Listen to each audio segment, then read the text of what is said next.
trabalhar, quando a gente fala da questão do suicídio, para a gente trazer aí para as nossas discussões o tema da morte, né, gente?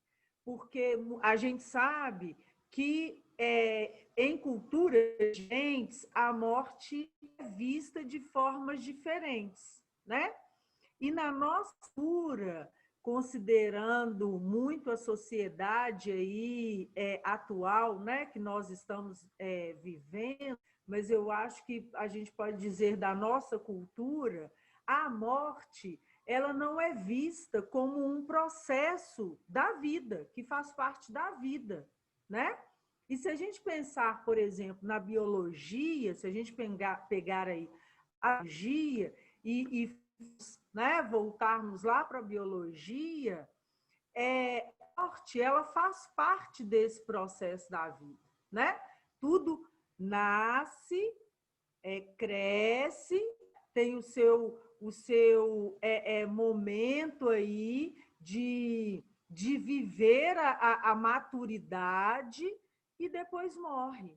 Então, a morte, ela como um processo, né, do viver, é importante a gente ter isso, porque quando a gente consegue entender qual que é o sentido da morte, né? Que ela faz parte desse processo e que todos vamos chegar lá, que é um outro ponto também, né?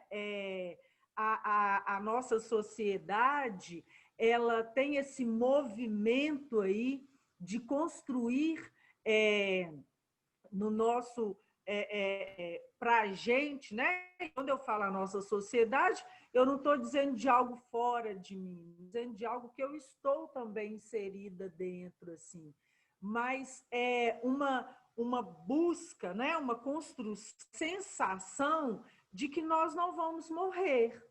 E hoje a gente poderia, inclusive, abrir outras salas aqui e vamos falando disso, né? Porque isso daria outros desdobramentos para a gente, mas nós vemos que como que essas estão sendo difundidas aí, essa construção da sensação de que nós não vamos morrer, né? De que a morte ela não faz parte desse nosso processo. E aí, quando a gente, então, lida com as dores que fazem parte aí do processo de viver, né? A gente se depara, então, com essa sensação, com essa ideia de que nós somos finitos, e isso muitas vezes causa um sofrimento muito grande, e então esse sofrimento pode chegar a desencadear aí muitos pontos desses que o Tiago trouxe para a gente, né? Então eu penso assim que para essa pauta da discussão sobre o suicídio, né? Sobre o sofrimento que leva o sujeito a querer tirar a própria vida, a gente tem que trazer aí qual que é, né, a ideia de morte. O que é isso? É a morte? Como que nós vemos a morte? E é interessante quando a gente pensa nisso, né? Já vou passar para o Oséias, mas a própria forma como a morte ela vamos colocar assim, ela é representada para a gente, filmes, desenhos, né? Da morte, o que a gente é aquela figura com a capa preta, com uma foice na mão, né? Uma figura que traz aí uma ideia de que algo ruim vai nos acontecer, né? Que a morte é algo que não é legal, que não é bom.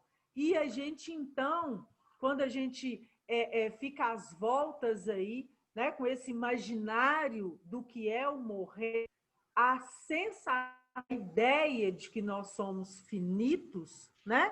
Isso nos faz aí reações muito negativas. E aí, se a gente pensar, né, que quando a gente E eu não estou dizendo aqui, gente, de que por causa disso, né, o suicídio não é ruim porque todo mundo morre. Muito pelo contrário, né? O que eu estou querendo dizer é que quando a gente entende, né, a morte ela é um processo natural do ver que como nós nascemos, nós também vamos morrer, a gente consegue pensar que se tudo isso faz parte desse processo natural, o sofrer também faz parte desse processo natural, né? A dor, ela também faz parte do viver. Nós não vivemos dor. É necessário a dor para a gente dar conta, inclusive, da existência, né? É a partir desses momentos aí em que nós nos deparamos com essas angústias que, inclusive, o Tiago trouxe para a gente, né? Assim, com esse mal-estar no meu fazer profissional, com esse mal-estar no meu relacionamento, né?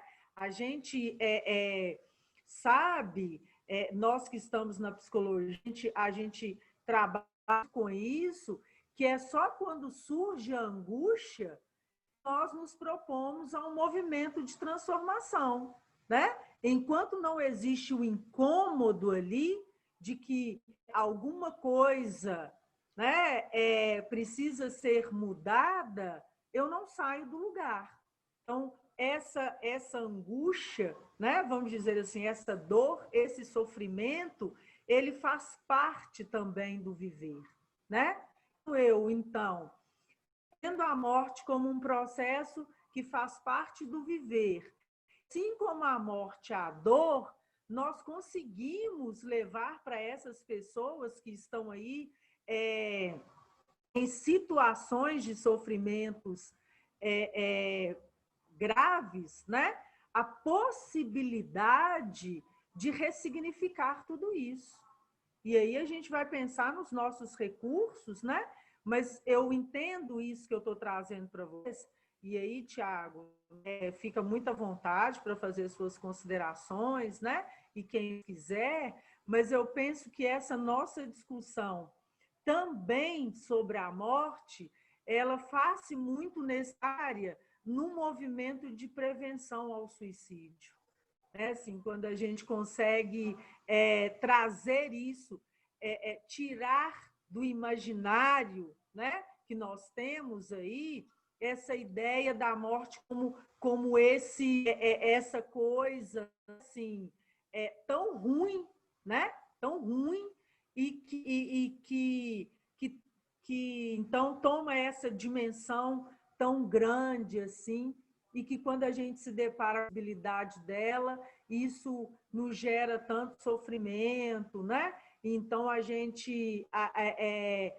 a gente pensar, inclusive, assim, em muitas formas de suicídio, que são formas muito violentas até, a pessoa se coloca em situação ali de a própria vida de formas muito brutas mesmo, né? No sentido de evitar lidar, inclusive, com esse momento dessa morte aí, porque muitos deles a gente sabe que não esperam nem morrer, né? Mas matar isso que os faz sofrer. Então, eu acho que que isso é algo para essa discussão da prevenção do suicídio, né? Essa imagem que nós criamos para a gente, né? Assim, do que é o morrer, consequentemente, do que é o sofrer, né? Se alguém quiser fazer alguma colocação. Oséias, está por aí? Oi, tudo bem? Está me vendo e ouvindo? Sim. Sim, Estou sim, ouvindo, gente? sim. Boa noite, pessoal. Oséias, Oi. só me dá um minutinho só. É só para o pessoal que está na sala. Eu acredito que a gente vai fazer um quarto bloco, né, Cândida? Por conta Sim. que ainda vai ser bacana de discutir, depois abrir para pergunta. Então, o pessoal que está na sala, que possa nos fazer a gentileza de avisar os colegas que ainda não conseguiram entrar. Nós vamos ter um quarto bloco, vai dar para todo mundo participar, então não precisem ficar afoitos, né, ou desesperados, ou reclamando, não. Acabando esse terceiro bloco, a gente abre um quarto para finalizar, para fazer perguntas, né, e aí vai dar para todo mundo entrar e sem nenhum problema, tá? Obrigado, viu, Oséias? Nada, disponha. Ouvindo a Cândida falar e o Tiago, eu pensei que eu poderia contribuir além, né? E por ser de Nova Serrana, a gente podia também pensar um pouco sobre a nossa realidade aqui, né? Pontuar algumas coisas, falar do nosso contexto, né? Durante esse período de fala, eu não consegui acompanhar a fala do Tiago, então se alguma coisa aí ficar repetida, me perdoe, né?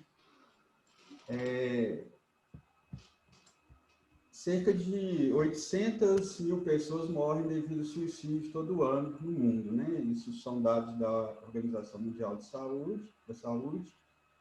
Entre os jovens, entre 15 e 19 anos, é a terceira causa de morte, né? Acima de 70 anos também é grande a tentativa de suicídio. Você está falando de família? Oi? Não sou não. A injeção de pesticidas, enforcamentos e arma de fogo estão entre os métodos de suicídio mais comuns, né, no mundo. Se a gente for pensar no pensamento suicida, ele pode aparecer quando você sentir, né, quando a pessoa sente um sofrimento. Sentir que o sofrimento dá um sentido para esse sofrimento, né? E o sentido que é dado é insuportável, né? Eles falam assim, é um sentimento, a vontade de suicidar, o porquê de suicidar, porque eu não aguento mais, né? Eu não consigo mais. Também nós percebemos muito a questão que eles dizem assim, eu não tenho mais saída, eu acho que meu sofrimento não vai acabar nunca. Isso é o que nós temos escutado nesse contexto aí, né, desse público que nós atendemos. É importante a gente entender também, pensar, né, nas definições, né, do suicídio, da tentativa de suicídio, do comportamento suicida, né? O que seria o suicídio? É uma morte autoprovocada, né, com evidências, seja elas implícitas ou implícitas, de que a pessoa tinha a intenção de morrer. Então, o suicídio, de fato, é a morte autoprovocada, né? Ela acontece. A tentativa de suicídio é definida como qualquer tipo de comportamento autolesivo, né? Não fatal, com evidências, sejam elas implícitas ou explícitas, de que as pessoas tinham intenção de morrer. É importante atentar que nem toda violência autoprovocada caracteriza uma tentativa de suicídio. Esses atos podem se formar, ser de formas de pode ser uma forma de aliviar sofrimentos, né? Então, a tentativa, ela acontece, comportamentos autolesivos, né? Pode ser, não é fatal.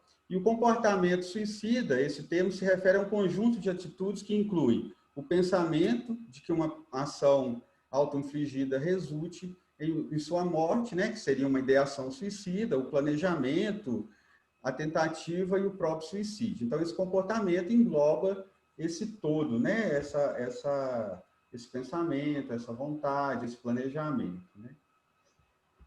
Eu pesquisei aqui em Nova Serrana, como eu trabalhei no CAPES e trabalho hoje no serviço especializado para adolescentes, né, que tentaram suicídio e automutilação, fui pesquisar qual é a patologia, né, que é colocada para esse público.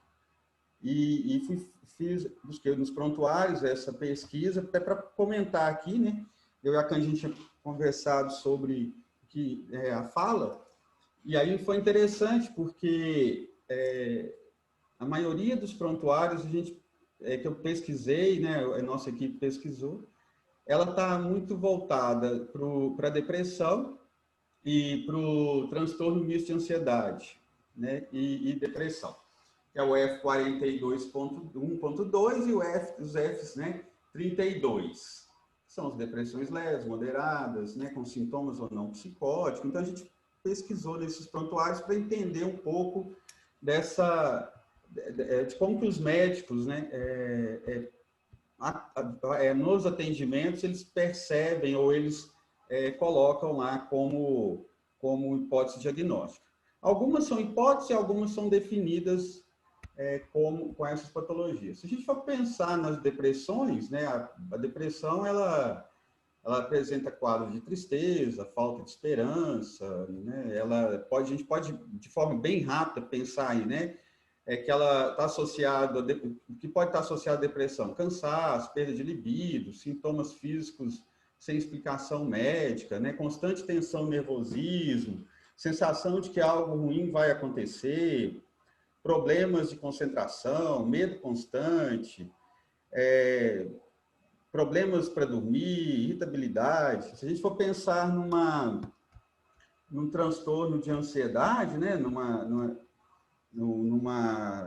transtorno misto, né, de ansiedade, a gente pode pensar que é um transtorno mental com sintomas significativos de ansiedade e depressão, né, que não satisfaz os critérios para transtorno como de humor ou transtorno de ansiedade específico. Ele está associado, né, à depressão e à ansiedade. Caracterizado pela presença de humor disfórico, persistente ou recorrente, com duração de um mês.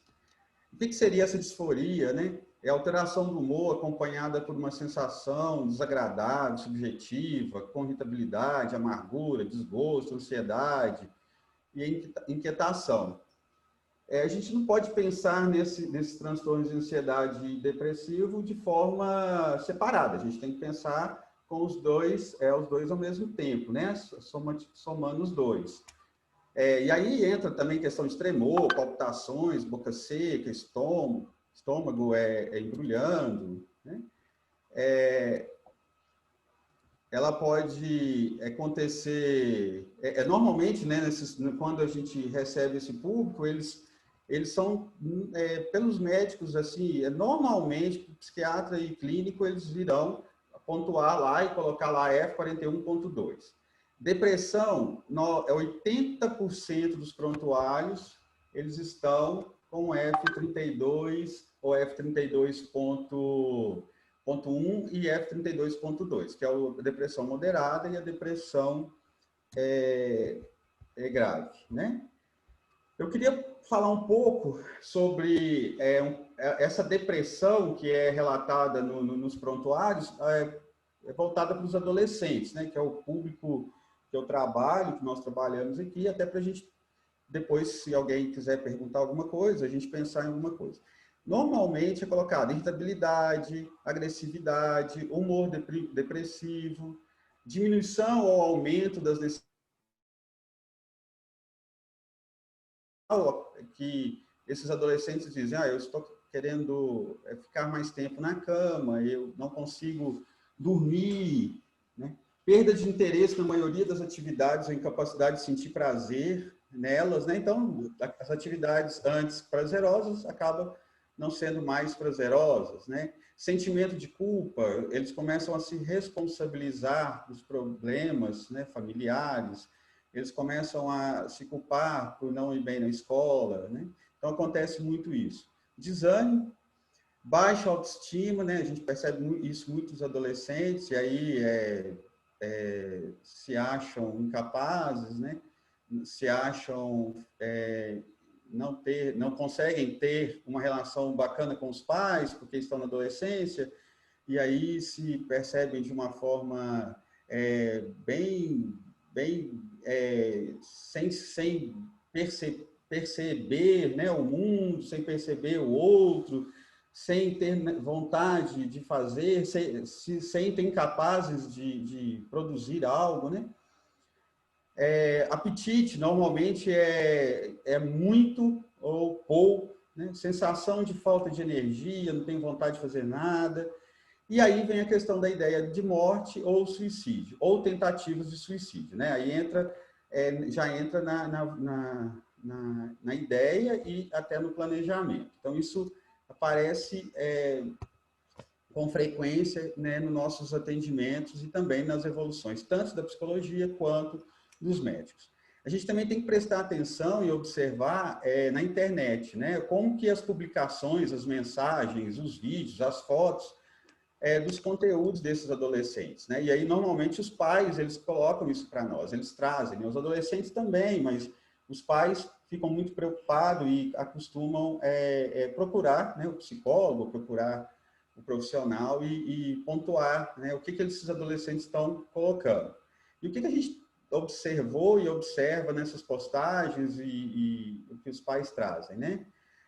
As postagens constantes sobre morte, músicas cujas letras falam sobre desesperanças, fotos, ilustrações de métodos de como, né, se matar, como tentar, né, o que fazer para morrer. Isso é muito interessante nas postagens e acontece muito. Consumo e conteúdo sobre morte, né? Eles começam a postar e colocar conteúdos de morte, né? A importância da morte, por que morrer, o alívio da morte, né? Eles vão postando isso. Também postagens autodepreciativas, né? Com ironias e piadas sobre si mesmo. Eles começam a falar, colocar que eles não servem para nada, que eles não é um lixo, né? Colocam postagens lá referente a algo que é ruim, mas eles estão falando deles mesmos, né?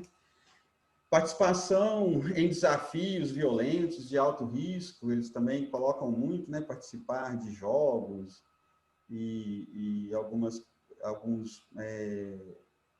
reuniões, né? Algumas bebidas, beberem até ficar mal. Outro ponto que a gente percebeu é afastamento das relações com os amigos e pessoas queridas também, né? Nas redes sociais. Param de conversar com os avós, com os amigos, e só ficam nas postagens autodepreciativas, né? Participação em grupos de mensagem com apologia ao suicídio também é outro ponto interessante, né?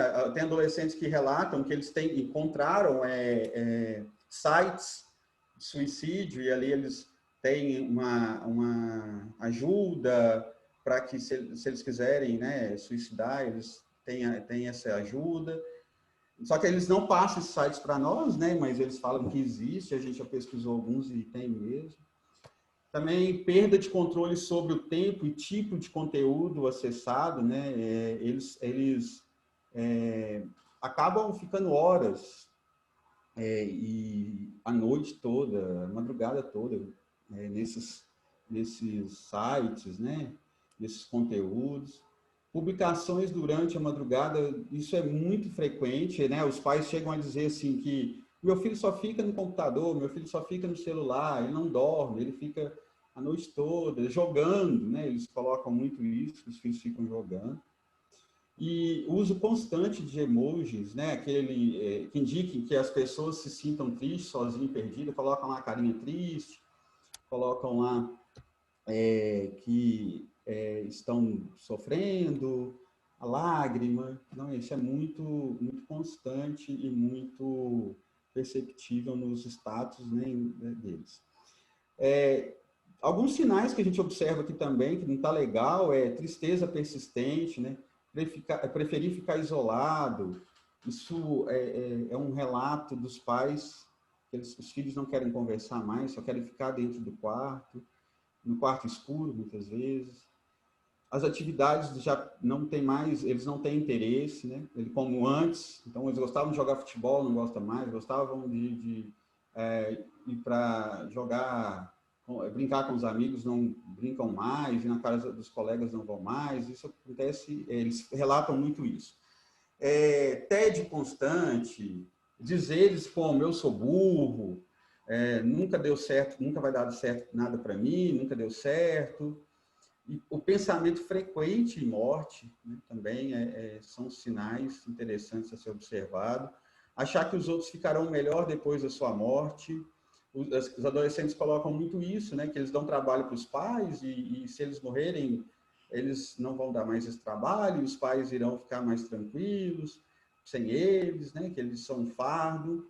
Achar que é um problema para todos, eles, né? Todos, ele é problema na escola, ele é problema na família, ele é problema na sociedade.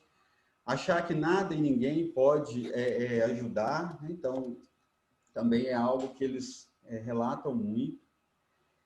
E a gente costuma perguntar, né, fazer algumas perguntas para esses adolescentes, assim, no início, né, se eles têm vontade de morrer, se eles pensam se vale a pena viver, né?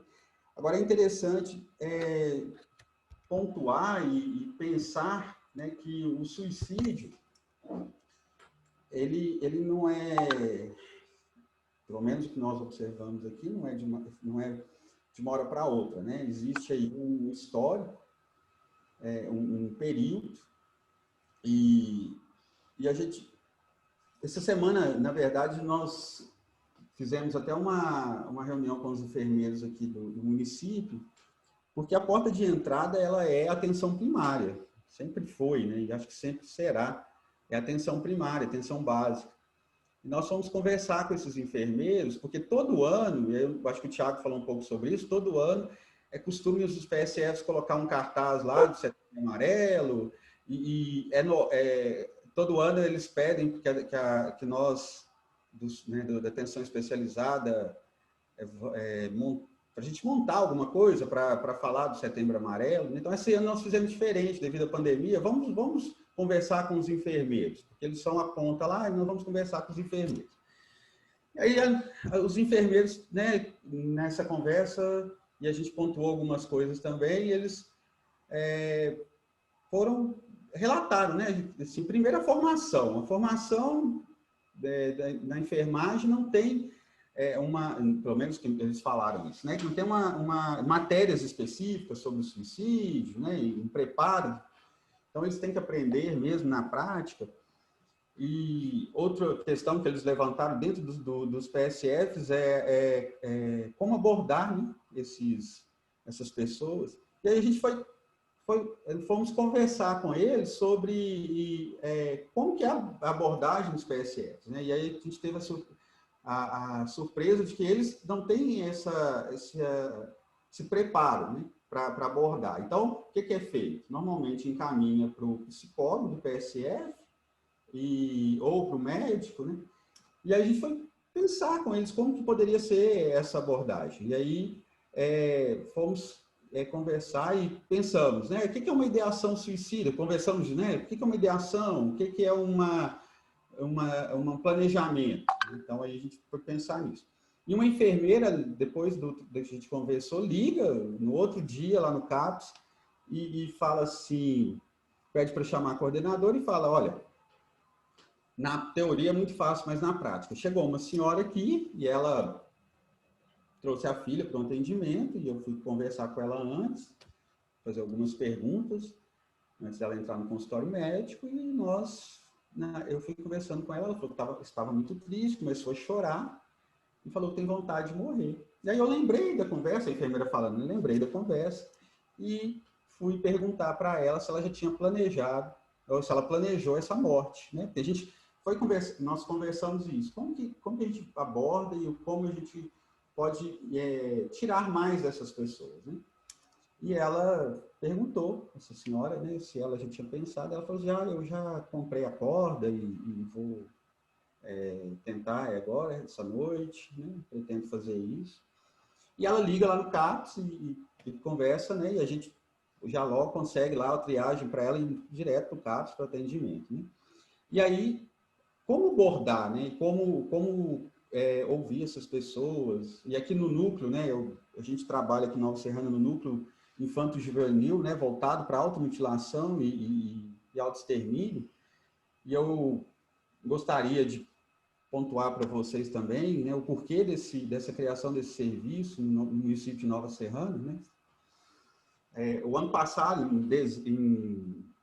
acho que foi em abril, maio, as escolas começaram a demandar que tinham muitos alunos que estavam tentando autoextermínio nas escolas e automutilação, né, autolesão nas escolas, começaram a levar isso para a Secretaria de Educação, só que a Secretaria de Educação começou a receber isso e o que fazer?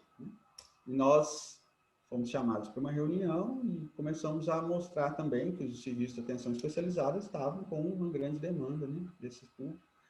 E aí, o município, desse levantamento, cria esse serviço. As escolas do município passou para nós 150 adolescentes nessa situação.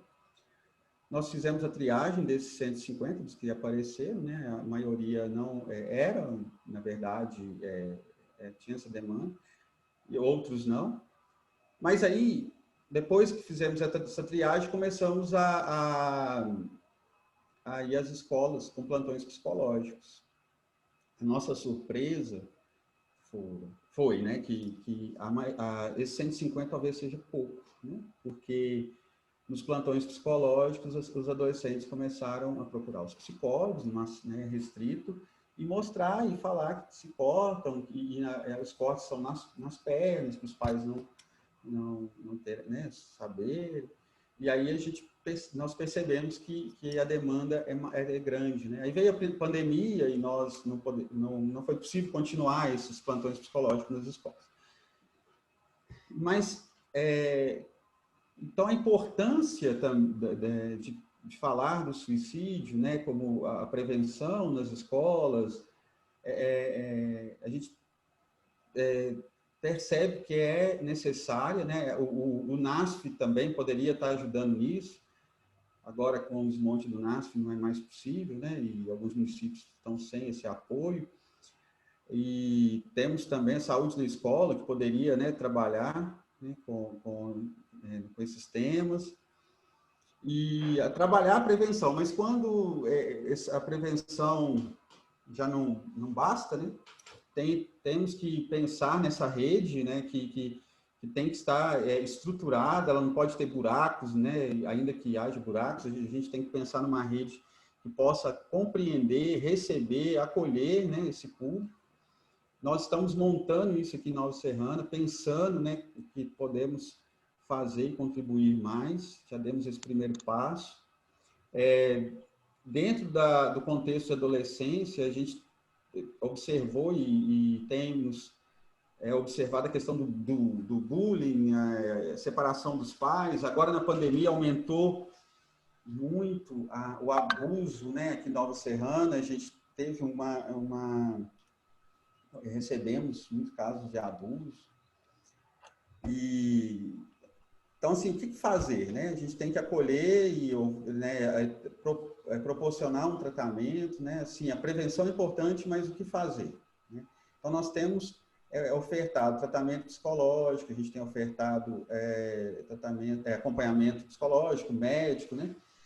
E assistente social, fazendo visitas, grupos operativos. A gente tentou, conseguimos grupo de teatro, desenho para esses adolescentes, mas agora na pandemia tudo foi desmontado, né? Mas hoje nós estamos com 70 adolescentes aqui no núcleo, né? 70 adolescentes, cada vez mais a gente tem recebido, né, essa demanda da atenção primária, principalmente, né, porque as escolas estão paradas. E nos CAPs, né, na atenção especializada do município também, os adultos têm sido acolhidos, né? Com essa conversa, esse diálogo, né, da rede e da atenção primária com a atenção especializada, a gente está conseguindo chegar mais, né, nesse público, conversando com as ACS, os matriciamentos a gente tem levado, estamos em todos os PSS fazendo matriciamento e levando para os PSFs, né, com as ACS, médicos e enfermeiros, o encaminhamento, né, para o serviço especializado quando necessário. Então, isso nós temos feito aqui no município. Nova Serrana hoje tem 100 mil habitantes, mas tem essa demanda específica, né, e crescente.